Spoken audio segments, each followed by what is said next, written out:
예수님은 우리에게 은혜와 구원과 자유와 승리를 주시기 위해서 이 땅에 오셨습니다. 예수님은 이 땅에 오셔서 33년간 계셨는데 30세 되시기까지 집에서 목수일을 하시며 가정일을 돕는 사생애를 사셨고 그 3년 동안 공생애를 사셨어요. 오늘 예수님의 공생애가 시작되는 공생애의 마지막 단계인 예루살렘 성을 입성하신 날입니다. 지금까지는 감추셨지만 이제 드디어 이 땅에 오신 본래의 목적을 나타내실 때가 된 것입니다.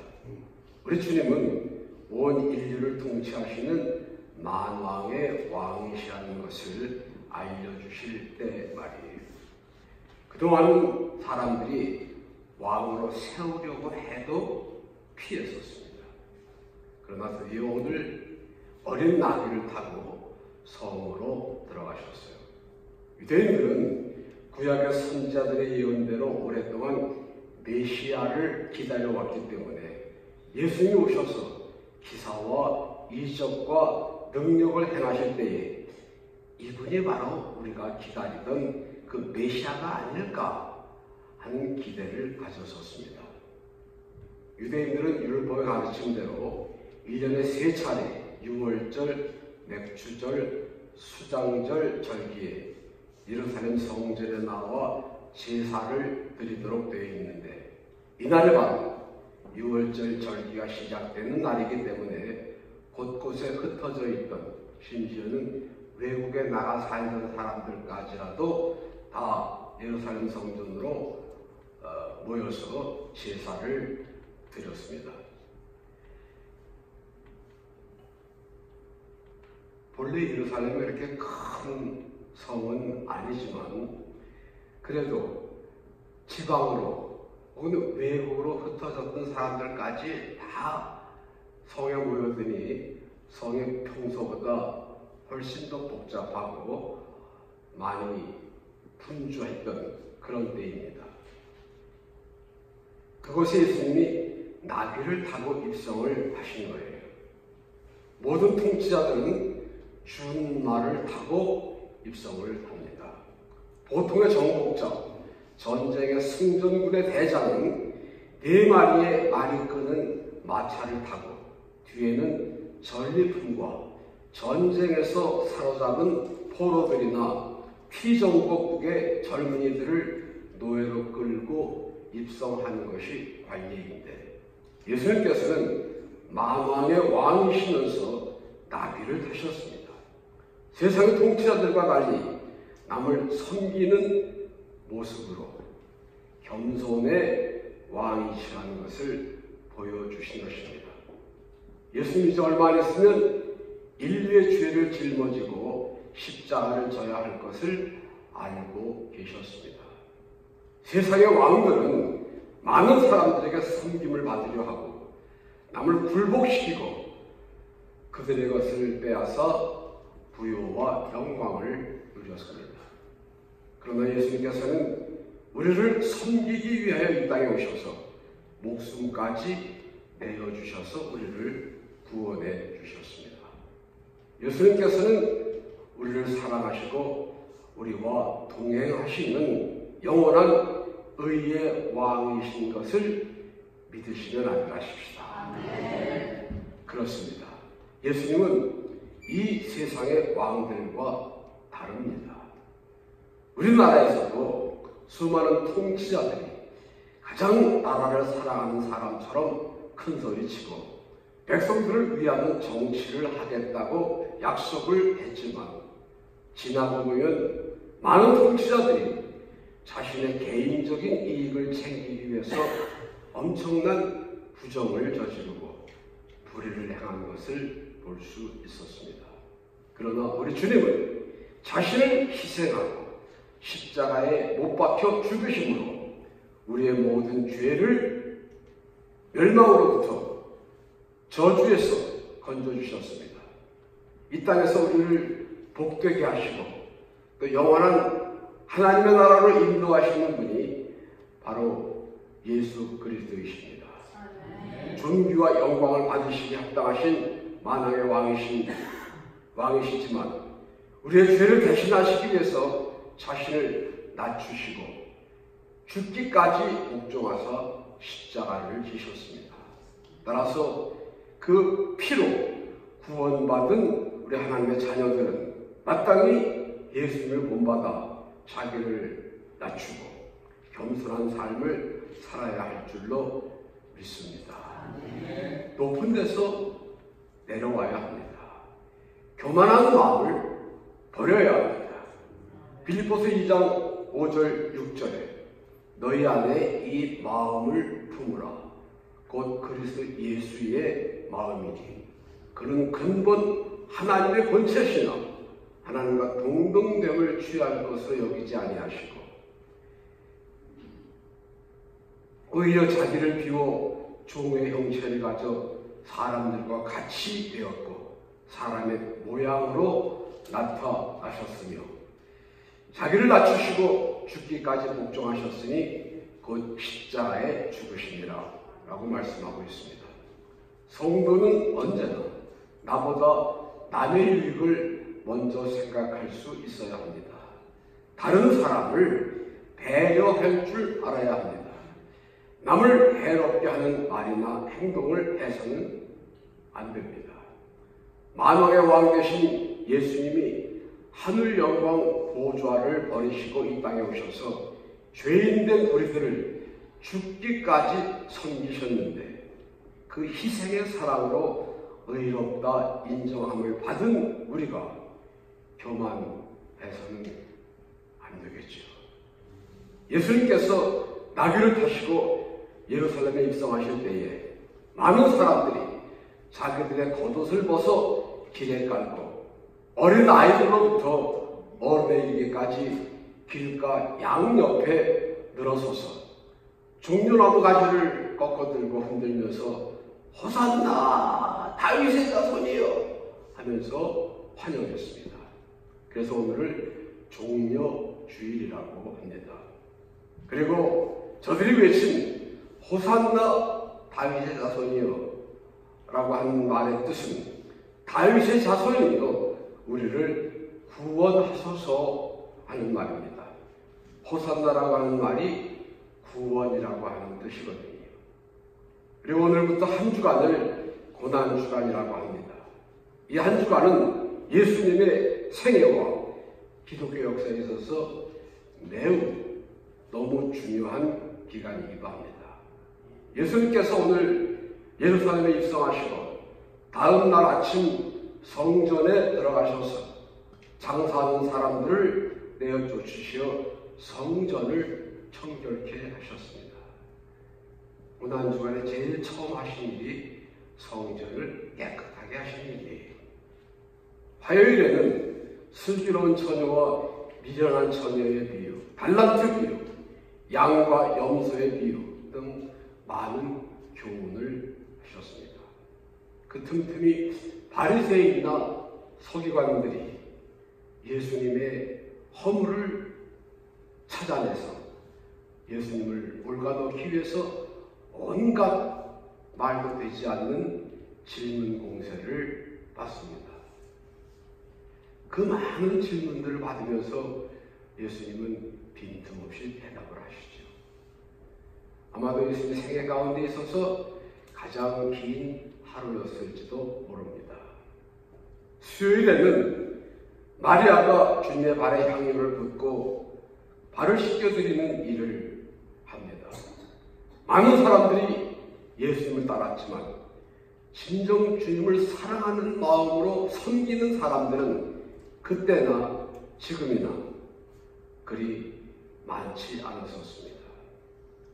마지막 죽음을 앞에 두신 예수님은 옥합을 깨뜨려 향유를 예수님의 발에 붓고 그 발을 씻겨드리는 마리아의 섬김을 기쁘게 받으시면서 복음이 전파되는 곳에는 반드시 이 여인의 행한 일도 함께 전하라고 말씀을 하십니다. 예수님 목요일에 제자들과 함께 최후의 만찬을 나누시고 겟세마네 동산에서 기도하시다가 금요일 새벽 제사장들이 보낸 군인들과 하속들에 의해서 대제사장 가야바의 법정, 그리고 빌라도의 법정, 또 헤롯의 궁전과 다시 빌라도의 법정으로 끌려다니시면서 신문을 받으셨습니다. 예수님이 처음 서신 대제사장 가야바의 법정은 다른 말로 사내들인 공회라고도 합니다. 사내들인 공회는 70인으로 구성되어 있고 대제사장이 자동 의장이 되어 71인이 정수입니다만 그 해에는 유대인들이 선택한 대제사장 안나스가 있었고 로마에서 지명한 대제사장 가야바, 그리고 2명의 대제사장이 있는 기형적인 상황이었습니다. 그리고 사내들인 공회는 본래 해가 뜨면 회의를 시작해서 해가 지면 유회되거나 아니면 폐회가 되는 것이 원칙인데 예수님이 잡히신 때는 한밤중이었고 그때 회의를 시작해서 해 뜨기 전에 회의가 끝납니다. 말하자면 그 회의 자체가 불법이었다고 하는 말이에요. 그야말로 어떻게 하든 예수만 죽이면 된다는 식으로 거짓 증인들을 내세웠고 별다른 토론도 없이 서둘러 예수님에게 죄를 뒤집어 씌우고 당시 유대 나라로서는 사형을 할 수 있는 언도를 낼 수가 없기 때문에 예수님을 당시 로마의 총독이었던 빌라도에게로 넘겼습니다. 재판관이었던 빌라도는 자기 앞에 서 있는 이 죄수에게서 말할 수 없는 위압을 느끼며 죽일 만한 죄를 찾을 수 없음을 역설하지만 만일에 이 사람을 그냥 놓아준다면 가이사의 충신이 아닙니다 하며 반발하자 백성들이 난동을 일으킬 것을 두려워하여 할 수 없이 예수님을 십자가에 못 박도록 내어줍니다. 120근 정도 무게의 험한 십자가를 지시고 골고다 언덕까지 힘겹게 걸어가신 길을 슬픔의 길, 비아 돌로로사라고 이름을 붙였고 십자가를 지고 골고다 언덕을 오르실 때에 쓰러지시고 넘어지시면 그때마다 로마 병정들에게 가죽 채찍으로 온몸이 찢기고 터지도록 매를 맞으셔야 했습니다. 일찍이 구약의 선지자 이사야는 이 모든 사실들을 예견하면서 그가 찔림은 우리의 허물을 인하여 그가 상함은 우리의 죄악을 인함이라. 그가 징계를 받음으로 우리가 평화를 누리고 그가 채찍에 맞음으로 우리가 나음을 입었도다 라고 예언한 바 있습니다. 금요일 오전 9시 갈보리 산이라고도 하고 골고다 언덕이라고도 하는 죄인들을 처형하는 장소에서 십자가 형틀에 묶여 고통을 견디시며 7번 말씀을 하셨는데 그 마지막 말씀인 내 영혼을 아버지의 손에 부탁하나이다 하는 말씀을 남기신 후 운명하셨다고 성경은 기록하고 있습니다. 그때가 오후 3시, 예수님이 십자가에 달려 계셨던 시간은 6시간이었습니다. 보통 건강한 사람은 십자가에 달려서 3일 정도를 버틸 수 있다고 해요.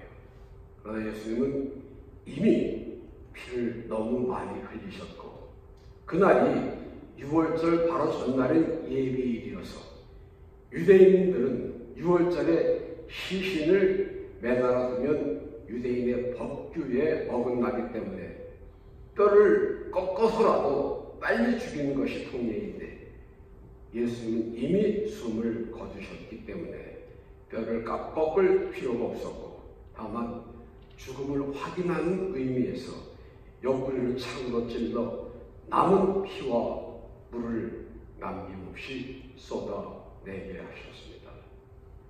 그리고는 십자가에서 내려 아리마대 사람 요셉이 자기가 죽으면 장사 지내려고 준비해 두었던 누구도 사용하지 않은 새 무덤에 예수님을 장사 지냅니다. 이 모든 절차 그리고 되어진 상황이 구약의 선지자가 예언한 것이 그대로 이루어지는 그 하나하나가 하나님의 구원의 계획인 십자가 사건이었습니다. 예수님은 우리 인류를 구원하시려고 이 땅에 오셨습니다. 죽을 수밖에 없던 우리 죄인들을 위해서 대신 십자가를 지셨고 우리를 사망에서 건져주셨습니다. 이는 온전히 하나님의 은혜입니다. 나의 공로가 아닙니다. 내가 구원받을 만한 자격이 있어서가 아닙니다. 내가 사랑받을 수 있는 어떤 일을 해서도 아니에요. 오직 죄인된 우리를 무조건 사랑하신 하나님의 그 크신 아가페 때문에 우리를 구원하시려고 작정하신 하나님의 긍휼함을 힘입어 오늘 이 자리에 나와 그 좋으신 하나님을 찬양하는 것입니다. 하나님을 경배하는 거예요. 하나님께 감사를 드리는 것입니다. 예배 순서가 그렇게 되어 있으니까 형식적으로 드리는 예배가 아니라 믿음과 소망과 사랑, 마음과 뜻과 정성이 한데 어우러진 거룩한 산제사를 드리는 것입니다. 그리고 모든 예배는 반드시 하나님을 향한 감사와 구원을 허락하신 하나님 아버지께 기쁨을 드리는, 그리고 영 죽을 수밖에 없었던 내가 온전히 은혜의 보좌 앞에 담대히 나올 수 있었다는 감격이 있어야 할 줄로 믿습니다. 그런 감사와 기쁨과 감격이 있는 예배를 신령과 진정의 예배라고 합니다. 예수님이 예루살렘 성에 입성하실 때에 길 양 옆에 서서 호산나 다윗의 자손이여 외치던 무리들, 불과 몇 날이 못 돼요 예수님을 십자가에 못 박으라 소리치는 무리로 변했습니다. 왜 그랬을까요? 환경이 바뀌었습니다. 상황이 달라졌어요. 예루살렘 입성해서 유대 땅에서 로마 사람들을 몰아내고 유대 나라의 자유와 평화를 가져다 줄 줄 알았던 예수가 오히려 로마 사람 빌라도의 법정에 서서 재판을 받는 상황입니다. 한때 예수님이 산상보훈을 말씀하실 때 그 말씀을 들으며 고개를 끄덕이던 사람 중에 나도 있었습니다. 예수님이 벌써 5개와 물고기 2마리로 5,000명을 먹이실 때에 나도 그 기적의 보리떡을 먹은 한 사람입니다.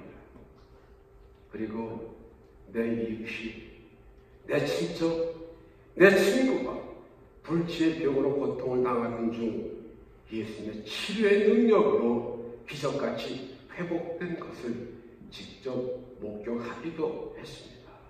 그래서 나 자신도 그런 생각을 가지고 있을 뿐 아니라 혹 주위 사람들도 내가 예수님을 따르던 무리 중에 한 사람이라고 생각했을지도 모릅니다. 그런 상황에서 계속 호산나를 외치다가는 나도 어느새 죄인 예수와 한패로 몰려 어떤 위험이나 어떤 피해를 입게 될지도 모른다는 불안과 두려움, 저들로 하여금 다른 사람보다 더 크게 십자가에 못 박으라고 소리치게 만들었을지도 모릅니다. 그러나 호산나 다윗의 자손이여 하는 외침이 진정한 믿음에서 나왔다면, 내가 기대했던 대로 되지 않아 상황이 달라졌다고 해서 십자가에 못 박으라고 소리치는 변절자는 되지 않을 수 있었을 텐데, 십자가는 보통 일반 죄수가 아닌 역적, 황제를 모독한 사람, 나라를 뒤집어 엎으려는 흉악한 죄수들을 고통스럽게 죽게 하는 형들. 그들이 고통스러워하는 모습을 보면서 다른 사람들은 감히 그런 생각을 할 수 없도록 하기 위해서 최대한 고통스럽게 죽게 하는 그런 고문대와 같은 그런 형들입니다.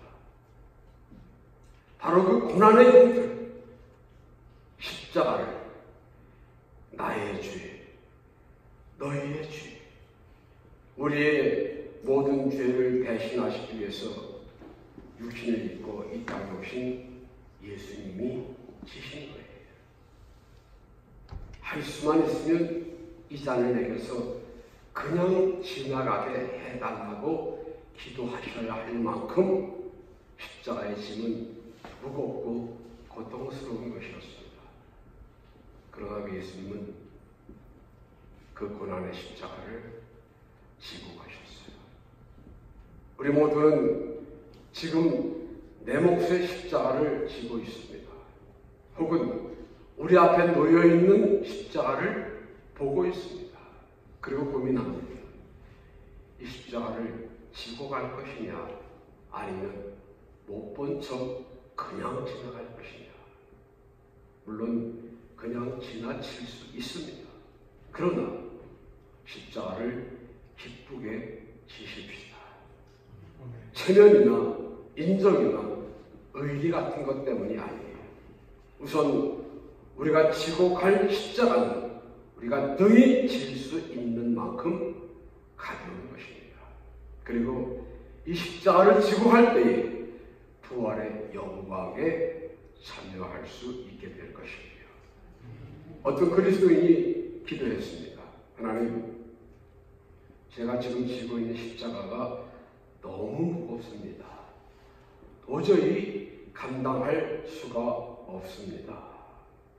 그러니까 주님이 정 그렇다면 내려놓으려구나. 정말이 그래도 될까요? 감사합니다 하면서 십자가를 내려놓았습니다. 가벼운 마음으로 일어서서 가려고 하다 보니까 조금 부끄러운, 미안한 생각이 들었어요. 주님, 제가 질 수 있는 가벼운 십자가를 지겠습니다. 그래, 옆방으로 가면 십자가가 여러 개가 있는데 그 중에 내가 질 수 있을 만한 십자가를 골라봐라. 옆방에 가보니까 정말 십자가가 많이 있었어요. 험한 십자가, 큰 십자가, 피 묻은 십자가, 가시 붙인 십자가, 흉한 십자가.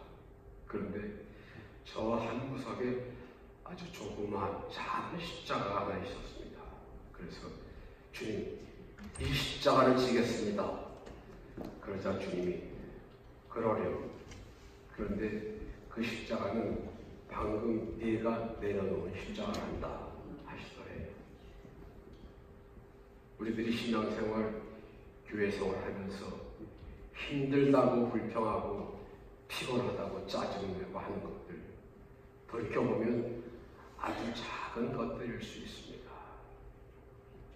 감사함으로 지고 가십시다. 기쁜 마음으로 지고 갑시다. 우리가 잠시 받는 고난에 비할 수 없는 영광과 상급이 준비되어 있습니다.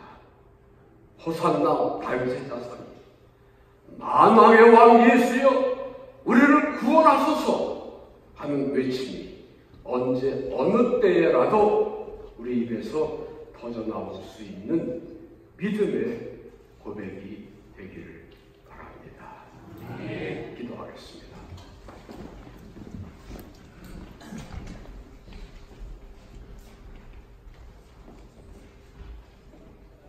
우리의 죄를 대신하시기 위해서 근본 하나님의 본체이신 예수님이 육신을 입고 이 땅에 내려오셨습니다.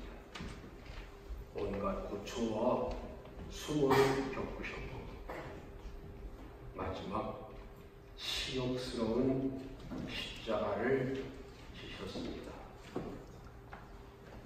이 모든 것이 바로 나를 위한 것임을 믿음으로 받아들이고 감사하는 마음으로 내 몫에 태인 십자가 기쁘게 지고 가는 우리들 되게 하여 주시옵소서. 예수님의 이름으로 기도하옵나이다. 아멘. 146장